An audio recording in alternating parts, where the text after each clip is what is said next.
মাত্র 10 ওয়াটের solar panel দিয়ে আপনি কি মোটর চালাতে পারবেন? লাইট, ফ্যান, এমনকি মোবাইল চার্জ। অনেকে ভাবে ছোট প্যানেলটা কিছুই করতে পারে না। আজকের ভিডিওতে আমি আপনাদের প্র্যাকটিক্যালি দেখাবো এই ছোট প্যানেলটা দিয়ে আসলে কি কি চালাতে পারবেন। আর শেষে একটা এমন টেস্ট করব যেটা দেখে আপনি নিজে ভাববেন এই ছোট প্যানেল এত কিছু করতে পারে। এই মোটর দুইটা প্রায় নষ্ট, কিভাবে নষ্ট হলো সেটা আমি আগের ভিডিওতে বলছি। এগুলা চলুন দেখি সোলার দিয়ে চালু হয় কিনা দেখি। বন্ধুরা এখানে দেখেন আমি মোটরটাতে লাইন লাগাই দিছি, মোটরটা কিন্তু ঘুরতেছে। তো আমি আপনাদের ফ্যানটা লাগিয়ে দেখাই দিই কিভাবে কত স্পিডে ঘুরতেছে।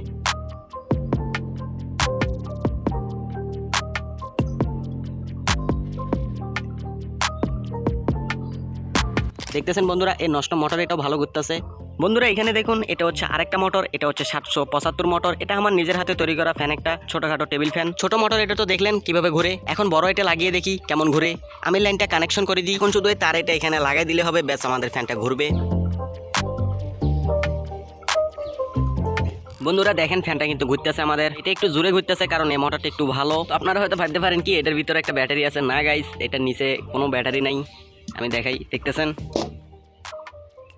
তো মোটামুটি ভালোই ঘুরতেছে ছোট প্যানেলটা দিয়ে। এখানে একটা পাওয়ারফুল লাইট আছে, এটার আলো অনেক, এত আলো ঘরের ভিতরে আপনি এমন কোনো জায়গা পাবেন না যেখানে আলো যায় না। এটার আমি কানেকশন করি নেই, এখানে সোলার আর এখানে লাইট, শুধু এখানে এটা লাগাতে হবে, লাইটটা জ্বলবে। দেখতেছেন বন্ধুরা লাইটটা কিন্তু জ্বলি গেছে। এটা গাইস অনেক পাওয়ার দিতেছে। একবার শর্ট সার্কিট করে দেখি। বন্ধুরা শর্ট সার্কিট হইতেছে কিন্তু খুব কম, কারণ এটা ছোট প্যানেল। এই সোলার প্যানেলটা দিয়ে সারাদিন একটি ব্যাটারি চার্জ করে একটি ছোটখাটো লাইট 4-5 ঘন্টা চালাতে পারবেন। যদি ফ্যান লাইট দুটোই চালান আনুমানিক 1 ঘন্টার মতো চলবে। এই সোলারটা আমি নিয়েছি দারাজ থেকে, ডেলিভারি সহ 1050 টাকা পড়ছে আমার কাছে এটা। কিন্তু গাইস এটা দিয়ে মোবাইল চার্জ করা যাবে না, চার্জ করা যাবে কিন্তু চার্জ কন্ট্রোলার লাগবে। আমি এই সোলারটা কেনার পর 100 ওয়াটের সোলার এটা কিনছি, কারণ গাইস 10 ওয়াটের প্যানেলটা দিয়ে আপনারা শুধু লাইটে চালাতে পারবেন। আমার দরকার লাইট ফ্যান দুইটাই, সেই জন্য আমি একটা 100 ওয়াটের প্যানেল নিছি। যদি একটা লাইট চালাতে চান তাহলে এটা ভালো অপশন, কিন্তু যদি ফ্যানও চালাতে চান কমপক্ষে 50 ওয়াটের মতো একটা প্যানেল লাগবে যদি ফ্যান লাইট দুইটা চালাতে চান। বন্ধুরা এখানে হচ্ছে আমার 100 ওয়াট সোলার প্যানেল এটা, আর এখান থেকে আমি তার নিয়ে গেছি আমার ঘরে। তো আমার ঘর হচ্ছে গাইস এখানে, সোলার এটা থেকে আমি তার নিয়ে গেছি পুরো 35 গজ তার আমার ঘরের ভিতরে। আমি ঘরের এখানে উপরে আমার সোলার এটা লাগাই নাই, কারণ গাইস এখানে দেখেন আমাদের কিছু কলা গাছ আছে, আর এখানে কিছু বাঁশের গাছ, আর এখানে আম গাছ।